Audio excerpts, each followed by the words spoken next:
এসেছি একা যাব একা, সাথেও কেউ আসেনি, সাথেও কেউ যাবে না, যাবে শুধু ভালো আমল নামাগুলো। জীবন জীবনের মতোই চলবে, জীবন কি আর থেমে থাকবে? বিসমিল্লাহির রহমানির রহিম। আসসালামু আলাইকুম, সবাই কেমন আছেন? আজ আমি দেখাবো মজাদার একটা চিকেন বলের রেসিপি। এত টেস্টি কি করে হয় বাহিরের যে আমরা চিকেন বলগুলো খাই, আজ আমি সেভাবে বানিয়ে দেখাবো। আমি প্রথমে চিকেনগুলো ছোট ছোট করে কেটে ধুয়ে রেখে দিয়েছি পানি ঝরাতে। তারপরে একটা বাটির মধ্যে 3 চামচের মতো পানি আর 4 চামচের মতো কর্নফ্লাওয়ার, 1 চামচ চিনি আর পরিমাণ মতো লবণ, এক এক করে সব উপকরণগুলোই দেখাই দিচ্ছি। ঘরে থাকা হাতের কাছে কিছু জিনিস দিয়েই এত মজাদার একটা বল বানিয়ে নিতে পারবে। কাঁচা পাকা দুটা মিলে আমি 3টা কাঁচামরিচ ছোটো ছোটো করে কেটে নিয়েছি। আর দিয়ে দিলাম 1/2 চা চামচ রসুন বাটা, 1/2 চা চামচ আদা বাটা, দিয়ে ভালো করে মিক্স করে নিচ্ছি। ঠিক এইভাবেই আপনি বলটা ঘরে চেষ্টা করবেন বানানোর জন্য, তাহলে আর বাহিরেরটা কিনে খেতে হবে না। তারপরে দিয়ে দিলাম 1 চামচ ভর্তি করে গোলমরিচের গুঁড়া। গোলমরিচ একটু বেশি দিয়েছি, কারণ এটার মজা হয়েছে গোলমরিচের কারণে, এতটা টেস্ট আসে। যাই হোক, এটা ভালো করে গুলে তারপরে চিকেনগুলো এর মধ্যে দিয়ে দিচ্ছি। এইভাবে ছোটো ছোটো করে চিকেনগুলো কেটে পানি ঝরিয়ে নেবেন, এখানে কিন্তু পানি থাকা যাবে না।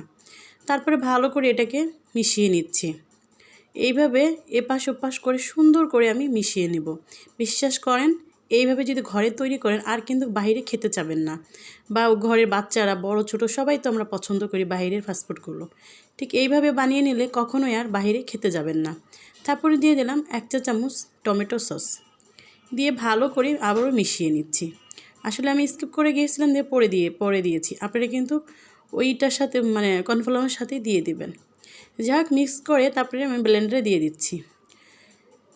ব্লেন্ডারে ব্লেন্ড করে ঠিক এরকম মিহি করে নিয়েছি, দেখেন কতটা মিহি হয়েছে। যাই হোক, এখন ছোট ছোট করে বলের আকার করে ডো তৈরি করে নিব। চাইলে অন্য পদ্ধতি দেয়, ঠিক এই সাইজের করে হাতে হালকা আমি একটু তেল লাগিয়ে নিয়েছি। ঠিক এতটুকু করে আমি বলগুলোকে সবগুলো এক এক করে বানিয়ে নিয়েছি। এখন আমি এগুলা গরম ফুটন্ত পানির ভিতরে দিয়ে দিব। এখন আমি আগের থেকে পানিটা বসিয়ে রেখেছিলাম চুলায় গরম হতে। পানিটা গরম হয়ে গেছে, এখানে আমি এক এক করে বলগুলো দিয়ে দিচ্ছি। সবগুলোই দিয়ে আমি কিছুক্ষণ রেখে দেব। এটাই বেশি কিন্তু সিদ্ধ করা লাগবে না, জাস্ট বলটা যখন একদম উপরে চলে আসবে, ভাসতে থাকবে, ওই সময় তুলে নেবেন। আমি কিন্তু সবগুলো এইভাবে এক এক করে দিয়ে নিয়েছি গরম পানির ভিতরে। যেই দেখেন বলগুলো কিন্তু উপরে চলে আসছে, আমার কিন্তু বলগুলো সিদ্ধ হয়ে গেছে, বেশি কিন্তু সিদ্ধ করা যাবে না। এখন আমি এগুলোকে তুলে ঠান্ডা পানির মধ্যে রেখে দেব। আপনারা কিন্তু ঠিক একই প্রসেস ক্লিয়ার করবেন। ঠান্ডা পানির মধ্যে 15 মিনিটের মতো আমি রেখে দিয়েছিলাম। ঠান্ডা পানির থেকে আবারও ভালো করে পানি ঝরিয়ে তুলে নিচ্ছি। এই দেখেন কত সুন্দর, আমি এটা কেটে দেখাচ্ছি, সামান্য একটু দেখাচ্ছি, দেখেন কতটা সফট হয়েছে। তারপরে কড়াইয়ের পরিমাণ মতো তেল দিয়েছি, বেশি তেল দেওয়ার কোনো প্রয়োজন নেই। আমি তেল দিয়ে সেখানে অল্প অল্প করে ভেজে নিচ্ছি। এটা কিন্তু বেশি ভাজা যাবে না, তাহলে কিন্তু কুঁচকে যাবে। একটু বাদামি কালার হয়ে গেলেই কিন্তু নামিয়ে নেবেন। এই দেখেন আমার বলগুলো কিন্তু হয়ে গেছে, আমারগুলো কিন্তু কোনো কুঁচকা নেই, কারণ বেশি ভাজতে গেলে কিন্তু এরকম হয়ে যাবে।